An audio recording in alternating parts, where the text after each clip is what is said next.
America की Trump सरकार ने भारत को एक बार फिर से बड़ा झटका देते हुए 18 सितंबर को एक ऐसा फैसला लिया जो भारत और उसके हितों को लंबे समय तक बुरी तरह से प्रभावित कर सकता है। अमेरिका के इस फैसले की वजह से भारत का जो सेंट्रल एशिया का एक्सेस था उस पर तो गहरा असर पड़ेगा ही, साथ ही साथ ट्रेड के फ्रंट पर भी भारत को एक बड़ा नुकसान देखने को मिल सकता है। आइए जानने की कोशिश करते हैं कि अब ट्रंप ने क्या कर दिया है और इसका भारत अमेरिका के रिश्तों के अलावा भारत के स्ट्रैटेजिक फ्रंट पर क्या असर पड़ेगा। इस स्पेशल रिपोर्ट को आप देख रहे हैं मनी 9 पर और मेरा नाम है रोहित कौशिक। तो बात यह है कि जहां एक तरफ भारत अमेरिका के बीच ट्रेड टॉक चल रही है, तो वहीं दूसरी तरफ अमेरिका ने 18 सितंबर को चाबहार पोर्ट प्रोजेक्ट के लिए भारत को मिल रही छूट को खत्म करने का फैसला लिया है। आपको बता दें कि राष्ट्रपति डोनाल्ड ट्रंप ने इसी साल फरवरी में ये साफ कर दिया था कि भारत को दिया गया वेवर अब ज्यादा दिन नहीं चल पाएगा। उन्होंने अपने एक एग्जीक्यूटिव ऑर्डर में अपने स्टेट सेक्रेटरी मार्को रूबियो को साफ कहा था कि ईरान को जिस जिस तरह से भी छूट मिल रही है उन्हें पूरी तरह से बंद कर दिया जाएगा। आपको ये जानना भी जरूरी है कि अमेरिका में मैक्सिमम प्रेशर पॉलिसी के तहत ईरान के खिलाफ 2012 में एक एक्ट लागू हुआ था जिसका नाम था IFCA यानी Iran freedom and counter proliferation act. इसमें ईरान और उसके जुड़े ट्रेड पर कई तरह के प्रतिबंध लगाए गए थे जिससे ईरान अपना न्यूक्लियर प्रोग्राम और टेररिज्म से जुड़ी हुई सारी एक्टिविटीज बंद कर दे। पर इसमें भारत को 2018 में एक एक्सेप्शन मिला जिसमें भारत को अफगानिस्तान के रिकंस्ट्रक्शन और डेवलपमेंट के कामों के लिए इस सेंक्शन से छूट दी गई थी। भारत को मिला ये एक्सेप्शन अमेरिका के इस एक्शन के बाद खत्म हो जाएगा। भारत को ये छूट मिलना 29 सितंबर 2025 से बंद हो जाएगा, जिसकी वजह से जो भी लोग चाबहार पोर्ट प्रोजेक्ट में काम कर रहे हैं या उससे जुड़े हुए हैं उन पर अमेरिकी का सेंक्शन जो लगा है वो इम्पैक्ट कर सकता है। अमेरिका का इस पर कहना है कि जब ये छूट दी गई थी तब अफगानिस्तान में चुनी हुई सरकार थी, लेकिन 2021 में वहां पर तालिबान का शासन है। ऐसे में इस प्रोजेक्ट से मिलने वाला पैसा ईरान हथियार खरीदने और आतंकवाद फैलाने के कामों में कर रहा है। 70 के दशक में शुरू हुआ चाबहार पोर्ट प्रोजेक्ट में भारत ने शुरू से ही काफी दिलचस्पी दिखाई है। 2002 की अटल सरकार ने इस प्रोजेक्ट में दिलचस्पी दिखाने के बाद 2010 में भारत ने डेरा राम झारांज रोड बनवाई ताकि ईरान से अफगानिस्तान की कनेक्टिविटी आसान हो सके। इसके बाद 2015 में भारत ने इंडिया पोर्ट्स ग्लोबल लिमिटेड यानी IPGL नाम की एक कंपनी बनाई जिसने 2018 में चाबहार प्रोजेक्ट की कमान संभाल ली। पर इससे पहले 2016 में भारत, ईरान और अफगानिस्तान के बीच ट्राइलेटरल एग्रीमेंट साइन हुआ जिसमें एक इंटरनेशनल ट्रांसपोर्ट और ट्रांजिट कॉरिडोर की नींव रखी गई। जिसके बाद 2024 में भारत और ईरान के बीच 10 साल का बड़ा कॉन्ट्रैक्ट साइन हुआ। इसके तहत IPGL जिसका हमने अभी शुरू में बात करी थी, उसी कंपनी को चाबहार पोर्ट के एक टर्मिनल को लंबे समय तक ऑपरेट करने का अधिकार मिल गया।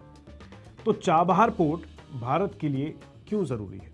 इसलिए क्योंकि चाबहार पोर्ट पाकिस्तान से कॉन्फ्लिक्ट के बाद अफगानिस्तान के लिए एक ऑल्टरनेटिव रूट तो देता ही है, इसके साथ ही ये भारत को सेंट्रल एशिया से लेकर रूस और यूरोप तक के ट्रेड रूट का एक्सेस भी देता है, जिससे ये पोर्ट INSTC यानी north south transport corridor projects का भी एक अहम हिस्सा बन जाता है। शायद इसीलिए ही इसे गोल्डन गेट का नाम दिया गया है।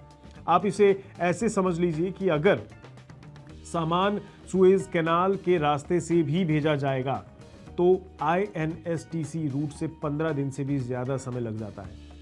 भारत ने इस पोर्ट के डेवलपमेंट के लिए $250 मिलियन का क्रेडिट लाइन इन्वेस्टमेंट करने के साथ ही $120 मिलियन पोर्ट इक्विपमेंट पर भी इन्वेस्ट कर रखा है। अब अगर हम इसके स्ट्रैटेजिक इंपॉर्टेंस की बात करें तो भारत के एक्सटेंडेड नेबरहुड पॉलिसी के तहत हमें सिर्फ अपने पड़ोसियों तक ही सीमित नहीं रहना चाहिए, बल्कि आसपास के बड़े रीजन में भी अपनी पकड़ को बनाए रखना चाहिए। आपने चाणक्य के राष्ट्रमंडल सिद्धांत के बारे में तो जरूर सुना होगा, जिसके हिसाब से हमारे पड़ोसी के पड़ोसी से भी हमारे ताल्लुक गहरे होने चाहिए। पाकिस्तान के मामले में चाबहार का ये पोर्ट इस पॉलिसी के इम्प्लीमेंटेशन के लिए एक बड़ा टूल साबित होता है। इसके अलावा हम अगर चाइना की बात करें तो चीन ने हमें घेरने के लिए एक स्ट्रेटेजी बनाई है जिसे कहा जाता है स्ट्रिंग ऑफ पर्ल्स। इसमें चीन अलग अलग देशों से मिलकर उनके पोर्ट्स डेवलप कर रहा है, वहां एक प्रोजेक्ट बना रहा है। जैसे बांग्लादेश में चिटगांव, पाकिस्तान में कराची और ग्वादर, श्रीलंका में कोलंबो और हम्बनटोटा और म्यांमार में कयाओकफू। ऐसे कई प्रोजेक्ट्स हैं जो ऊपरी तौर पर तो कमर्शियल पोर्ट हैं, पर अगर भारत और चीन के बीच कभी टकराव हुआ तो इन्हें चीन कभी भी नेवल बेस के तौर पर इस्तेमाल कर सकता है।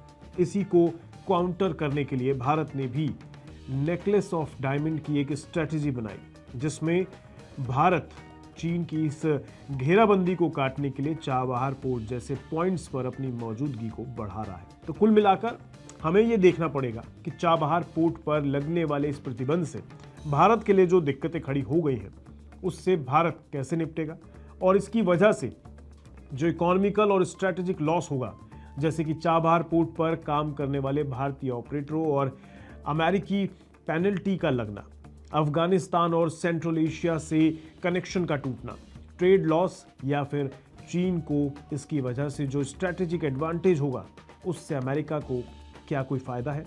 अगर नहीं है तो ट्रंप के इस कदम से भारत के रिश्ते जो 50% टैरिफ की वजह से पहले से ही खराब हो रखे हैं, ऐसे में चीन के खिलाफ भारत जो कि सबसे बड़ा फ्रेंड है, और इस तरह के एक्शंस भारत अमेरिका के रिश्ते में कहीं ना कहीं दूरी या खटास ले आएंगे।